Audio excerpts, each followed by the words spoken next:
Mitos e Lendas Brasileiras, um documentário da Rádio Teia.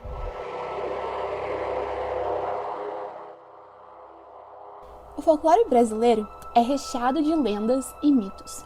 Algumas são conhecidas em todo o país, enquanto outras são típicas de determinadas regiões. Contadas principalmente na infância, as crianças têm o primeiro contato com as lendas mais conhecidas, como a lenda do Saci-Pererê, da Yara e do Curupira.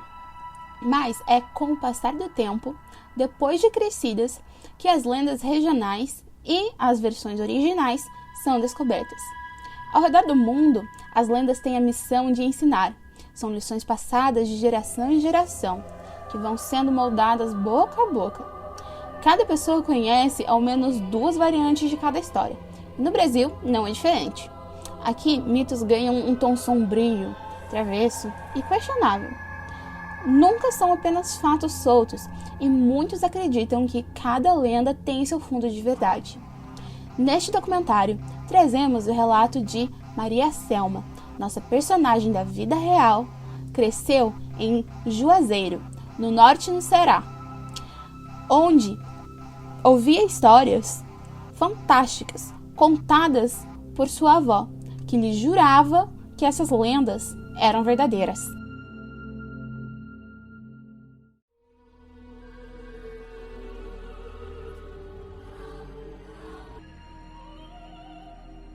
Meu nome é Maria Selma, eu sou nordestina, sou de Juazeiro do Norte. Primeiro tem a história do lobisomem. Ela morava no sítio, daí tinha um rapaz, ele era criança ainda na época, daí ele contou para minha avó, que quando ele era pequeno, a mãe dele matou uma galinha, daí fez a comida e mandou ele deixar o pai dele na roça, levar na roça. Daí ele comeu a carne da mamita e levou só os ossos. Daí falou pro pai dele que a mãe dele estava com outro homem e tinha comido a carne. Daí o pai dele veio da roça, chegou em casa, bateu bastante na mãe dele. Daí ela ficou com raiva e rogou uma praga nele. E os mais velhos da época da minha avó falam que jogando essas pragas, a mãe jogando no filho, diz que pega. Daí jogou essa praga nele para ele virar lobisomem.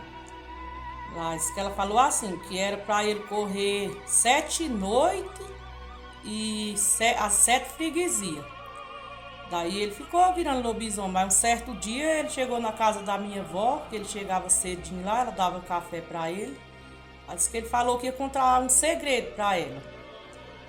Daí ela ficou lá ouvindo ele. Ele falou para ela que era ele que virava o lobisomem, que as pessoas via e que comia cachorrinho novo, gatinho, filhotinho de galinha, tudo essas coisas ele comia. Ele contou para minha avó. Daí ele ainda falou para minha avó que uma noite ele ficou olhando na janela a bebezinha, filha da minha avó, dormindo na rede, e ele não comeu ela, porque a minha avó sempre dava café para ele e sempre tratava ele bem.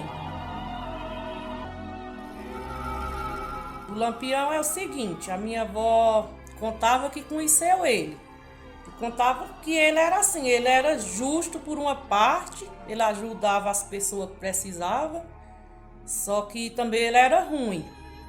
Diz que um dia ele chegou na casa de um senhor e pediu, eles pegavam cabrito para comer nas matas, para assar, para comer.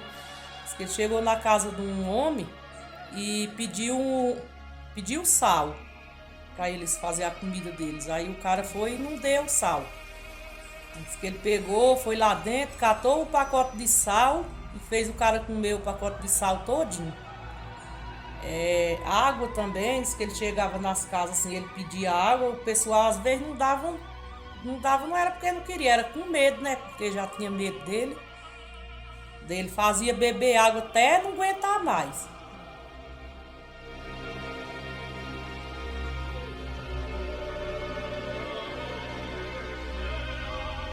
Embora a história do cangaceiro Lampião tenha sido contada por Maria Selma ao lado da lenda do lobisomem, o cangaceiro Virgulino Ferreira da Silva, mais conhecido como Lampião, foi uma pessoa real, Ele nasceu em 1898 e faleceu em 1938. Contudo, seu impacto no sertão nordestino foi tão grande que ele se tornou um símbolo do cangaço, uma espécie de Robin Hood brasileiro. Assim, as aventuras de Lampião são contadas não só nas aulas de história, mas também são passadas oralmente como parte do folclore nacional. As lendas que Maria Selma ouviu quando era criança marcam a sua vida até hoje. Ela conta que tinha muito medo dessas histórias e que, quando era criança, não tinha dúvida de que os contos de sua avó eram reais.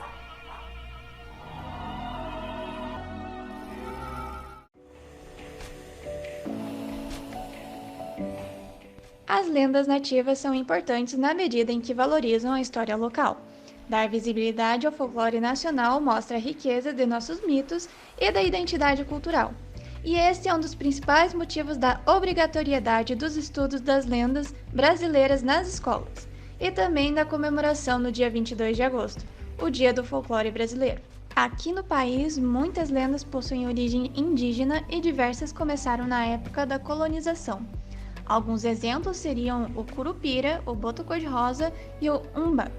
A Igreja Católica também influenciou para que as histórias se tornassem populares. O objetivo de catequizar pessoas e fazer com que todos seguissem as regras da religião contou com o surgimento de lendas como, por exemplo, a da mula sem cabeça. Aquela que olhasse para padres além de sua imagem divina tornaria-se um monstro quadrúpede, sem cabeça e em chamas. Essa seria a maldição concedida às mulheres com tais pensamentos libidinosos.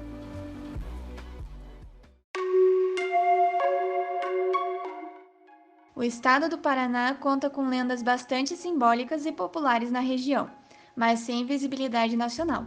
Por serem mitos regionais, é compreensível que sejam mais conhecidos pelos paranaenses apenas. A maior delas é provavelmente a lenda do Iguaçu, também chamada de lenda do Umba, que conta como foram criadas as cataratas do Iguaçu. Quando as tribos ainda eram a maioria na região e habitavam as florestas ao redor, havia uma crença que o motivo da tribo Caiagangue viver em completa harmonia com a natureza se devia ao Umba, uma criatura filha de Tupã.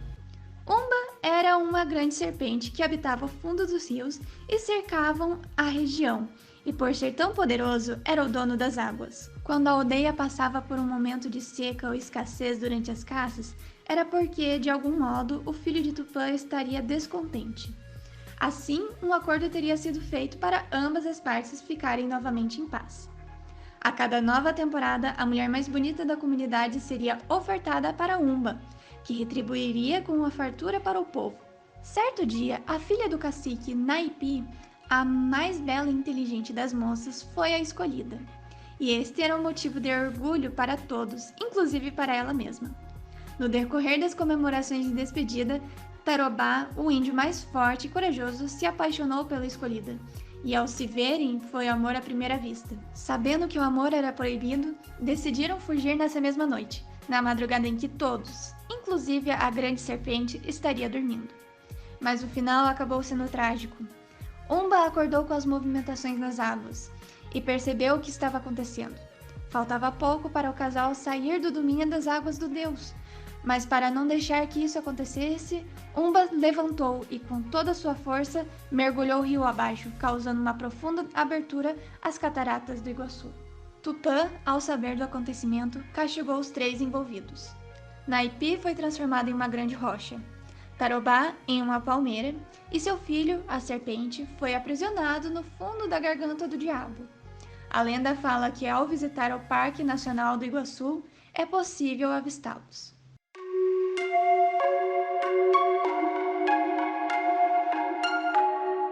Eu sou o Benedito Costa Neto, professor da Universidade de Positivo.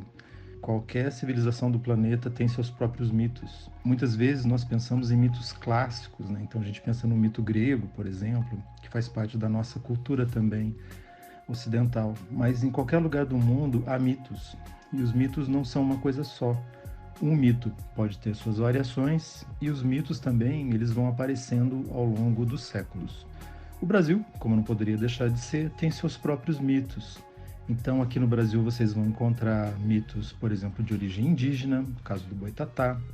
Vocês vão encontrar mitos que fazem parte de um certo imaginário popular, mas também de matriz afro-americana, por exemplo, o Negrinho do Pastoreio. Nós temos mitos que a gente poderia chamar de mitos formadores. Então, a gente tem mitos que falam da criação do sol, a criação da lua, a criação de um rio.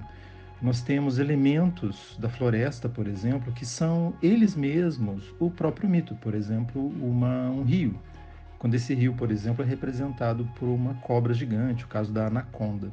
E a gente tem algumas histórias, algumas situações que são novas. Então, por exemplo, pense no caso da mulher loura dos banheiros, que durante muito tempo foi o grande medo das crianças, principalmente dos meninos, de encontrar a mulher loura do banheiro. Os mitos, eles acabam refletindo sensações, eles acabam refletindo estruturas socioculturais e eles também têm um quê ali de ensino. Vale pensar no mito também como algo pedagógico, que ensina alguma coisa, que faz com que, por exemplo, as crianças se cuidem, não conversem com estranhos, e que ou simplesmente não saiam de casa com medo do homem do saco.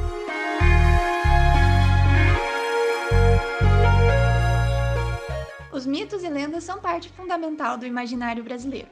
A arte de contar histórias é também uma forma de disseminar saberes populares, como fez a voz de Maria Selma, e por isso a importância dessa tradição.